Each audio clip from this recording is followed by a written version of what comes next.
What's going on, YouTube? I miss a Friday, and I mean, what can I say, dude? You miss one day, and then somebody else is trying to start World War III out here. We got the Israelis and the Iranians going at it. I don't know how much you've seen of this. I'll splice in a video or two here of these missile strikes.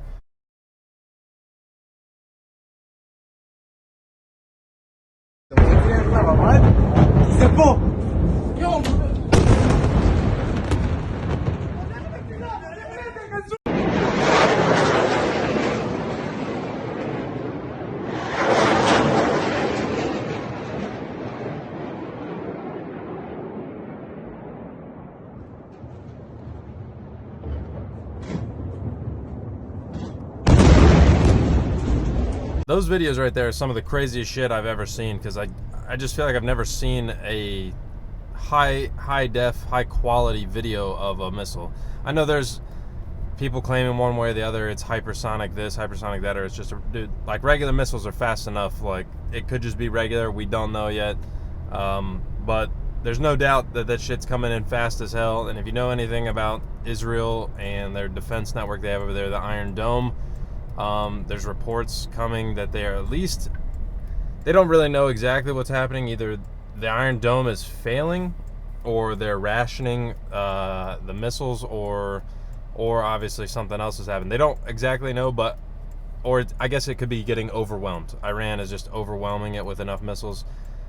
I think generally this process, they have this special defense network set up that they run, which is just basically SAM sites, basically surface-to-air missile sites that will track an incoming rocket or missile from somewhere else and destroy it. I guess, what is a rocket, ground to ground, and a missile is launched from a plane or something like that. I don't know. It'll go get the bad one, basically. It'll go catch it and explode near it and destroy it before it hits anywhere else. But obviously, as you've seen in some of those videos, they're not catching them all.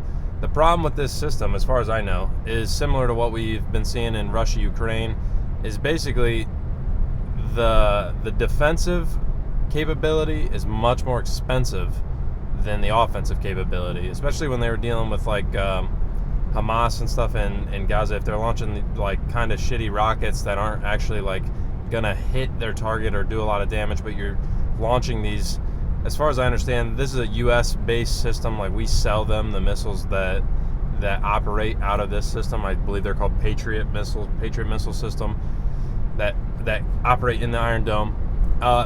The missiles we're providing to them are way more expensive than the rockets being shot at them, most likely.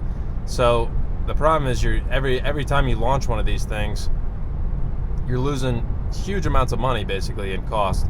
Like I said, in Ukraine, Russia, we saw the same thing where they're blowing a multi-million-dollar tank up with a drone that's probably a couple $1,000s or tens of thousands of dollars. Like, there's this huge imbalance of what it takes to destroy something is like very low cost versus what it takes to defend, or like one of these more advanced weapon systems. Obviously, your infrastructure, things like this, is way more expensive if it gets damaged than the rocket that hit it. I mean, this is like the historical take. I was watching Destiny, and he was trying to think of other things this happened. When I think of this, the easiest one is modern day, is people talk about it now, is the aircraft carriers. Right now, America has a shitload of aircraft carriers. I think we have 11. The problem is, these aircraft carriers cost billions of dollars, but in theory, if they got hit, obviously they have defensive countermeasures, but if they got hit by a torpedo that costs $1 million even, which they don't cost $1 million, I don't think anyway, but if they got hit by a torpedo or rocket or missile, anything like this, and they sunk that more than $1 billion ship, they obviously win that exchange in a huge way. The cost benefit is just insane. This happened in World War II with, what was it, Japan? Don't kill me if I get the details wrong, but I'm pretty sure it was the Yamato class battleships that Japan they started building towards the end of the war. These huge, awesome, I mean, they're cool as shit, huge, awesome battleships, but they would get sunk from planes because they couldn't defend themselves basically from our aircraft carriers and the torpedoes. And we sunk the Yamato, the main one that the class was named after, and that was basically the end of the battleship. People quit building battleships because it can't compete with the weapons of the age. It basically was phased out. Its It's an outdated technology. And with the rise of these hypersonic missiles and all this kind of stuff, maybe this Iron Dome system that Israel has isn't up to snuff, or the cost is just too heavy. Don't know. The weekend has been crazy. It seems like today, Monday, is simmering down. Things are kind of calming down a little bit. It sounds like Iran's kind of putting the feelers out for a ceasefire, trying to look for something. Overall, if you want to say who's winning this conflict in the sense, I think Israel's done a lot more damage to Iran than Iran has done to Israel. As far as like casualties, I don't know, but they basically completely crippled Iran's like air superiority system. Like, Israel can do whatever they want in theory in the skies right now, like fly planes right over Iran, because Iran's air force is outdated. It's all old as shit, and we sell basically a bunch of our weapons to Israel.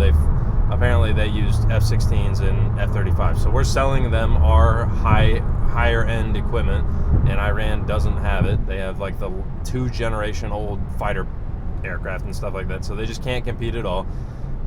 And Israel is basically saying this will go on for as long as we want because they have control, like air superiority basically. So, and they obviously have the technical advantage, like they have nuclear weapons. In theory, I guess it's unconfirmed. I don't know. I keep hearing different things about whether I guess they've never publicly came out and confirmed they have a nuclear weapon, but they have a nuclear weapon. They don't have any nuclear weapons. Wink, wink. Like, they definitely do. And they're doing more damage to Iran. They could probably pretty easily. I know it could go one way or the other, honestly, with like the amount of oil that comes out of the Middle East and how much oil Iran controls. If they like lit these oil fields on fire and things like that, or damage this system, like it could get a lot worse. But at least it's good. It seems like it's simmering down a little bit.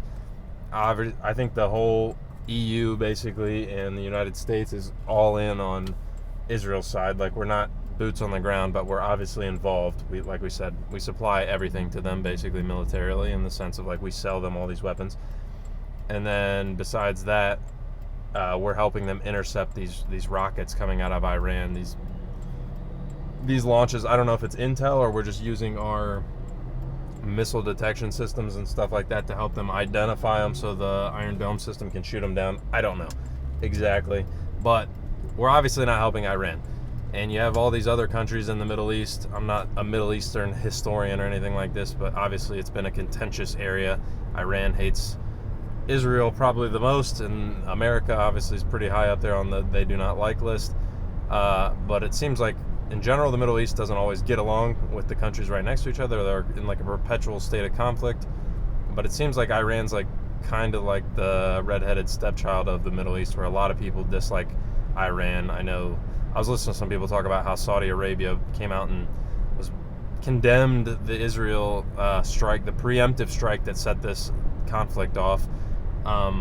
The missile strike they sent in, they had some saboteurs, they had some special forces in Iran shut down their surface-to-air missiles and their anti-air capabilities, and then they basically ran airstrikes or missiles into Iran and just destroyed a bunch of their infrastructure. They were assassinating basically high-level military people. I mean, I'll put it at the very end, but I mean, maybe I'll put the little snippet of the picture in here. I've never seen anything like this in my life, where it's literally like a hotel or an apartment building, and there's just a scorched hole in the wall where this I'm assuming it's like a guided missile. I don't know if it's something where they have it laser designated on the wall and they're like painting the wall with a laser because they know what room this general or whatever's in, and they launch the missile from a plane, and then as soon as it gets close enough to see the laser designator, it picks that up and goes in the wall and explodes and kills this guy. Literally hit an apartment building but only blow up one room. Very, I mean, scary, really. Like, impressive scary. I don't know what you want to say. Like, there's some videos I'll put at the end where there's some of these missiles being intercepted in the stratosphere, so they're blowing up on the edge of the atmosphere, like in space basically, so they look like meteor showers as they explode and then like catch fire and rain back down. I mean, this is some of the craziest shit. The drone warfare, all that out of Ukraine was also pretty wild, but this is kind of next level. I mean, this is pretty wild. Two modern militaries going at each other in a different way than the Ukraine-Russia stuff. And Somehow I feel like there wasn't that much footage coming out of Ukraine, Russia. It seemed like a little bit toned down, but there seems to be quite a bit coming out of this. And I mean, obviously the general fear and consensus is World War III. Like, these are Middle Eastern powers that are conflicting. The U.S. and Europe is on Israel's side, basically, and Russia is on Iran's side. Same kind of thing. I mean, how many wars can it start? How many little regional conflicts, I guess, can you start before you're in a world war, in air quotes? And like I said, this all started last week with Israel, a preemptive strike on Iran from Israel, basically, that took out their nuclear infrastructure, their military people, and some of their other military infrastructure that was, like, obviously their anti-air capabilities and things like that. They don't want Iran to have a nuclear bomb, is what they're saying. Iran's been pushing for it. I don't know why anybody... If you have the capability to make a nuke, obviously you're going to want a nuke, because it's the deterrent. So, like, if Iran had a nuclear bomb, obviously terrible things could happen. That's what Israel's claiming. That's what the United States is claiming. They could use it offensively. But also, if you can make one, why would you not want to have one as a country that you could use it as a defensive bargaining chip of, like, do not attack us again or we'll nuke you. Like, that is the whole nuclear doctrine now of mutually assured destruction and all that kind of stuff. So obviously they want one. Israel says no. The United States says no. So then originally the United States claimed we had no knowledge of it. They struck Iran. Israel struck Iran, and then the United States goes, we didn't know anything about this. And then a little bit later, a couple days later, they come out and go, oh yeah, we knew everything. They told us, obviously. Like I said, the United States is Israel's biggest ally, and we supply them with a ton of their weapons and their military capabilities. We assist them with all that because they're basically our foothold in the Middle East in a lot of ways. I'm kind of brushing up on all this kind of thing. I honestly, to be honest, I don't pay that much attention to it. I wasn't alive the last time we got into a terrible Middle Eastern war, and then when I was after 9/11 in the war on terror and all that, I mean, I was like 6, so obviously wasn't paying that much attention. But historically, I'm definitely interested in it. Like I said, it's crazy to watch modern conflict compared to, like, you watch World War II in color. Definitely not the same thing. Planes dogfighting each other with machine guns versus a missile coming in 5 frames on a camera, and you can't even see the missile, and then it basically is hitting a building right next to you a second later. Very crazy shit. I don't know. I want to know what you guys think. Do you think it devolves from here and gets worse, escalates? We escalate.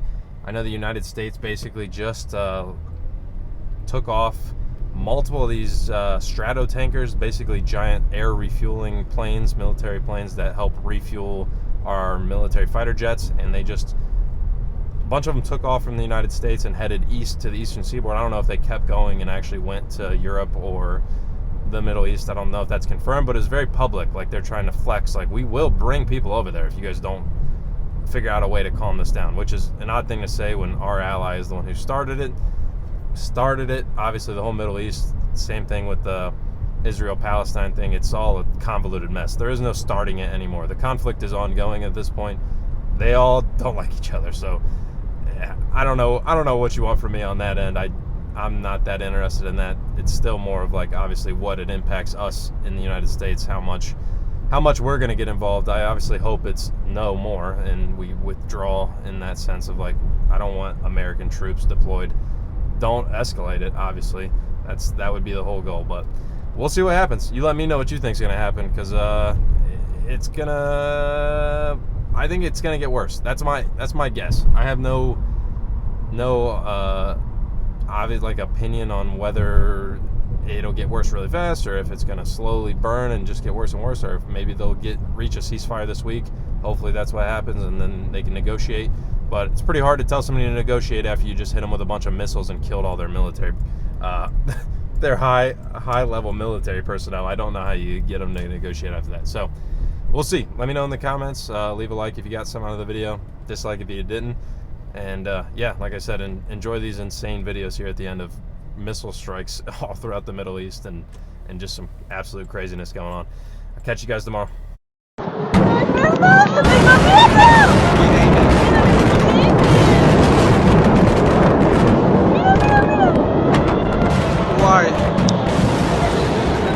داعي. واو ايه ماليه.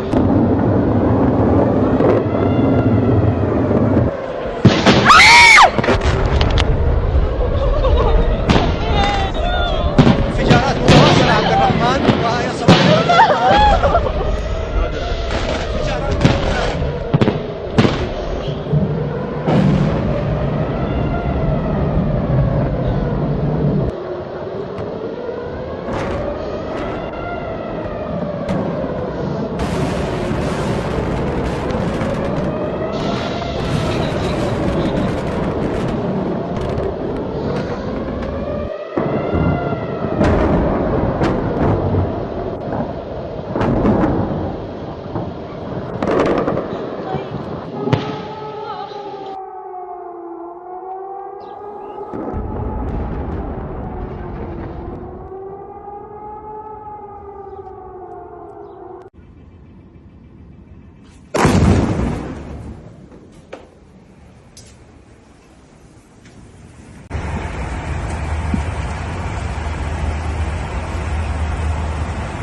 صاروا بالغلاف الجوي. مش بس هيك، ليك البوستر تبعه.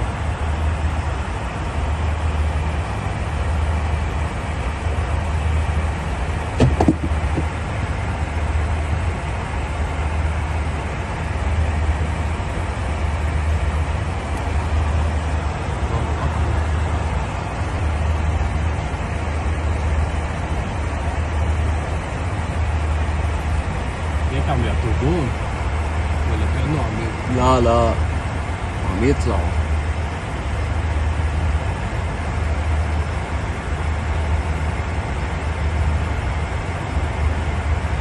واو، لك بس يصير فوق الغلاف الجوي كيف بيختفي.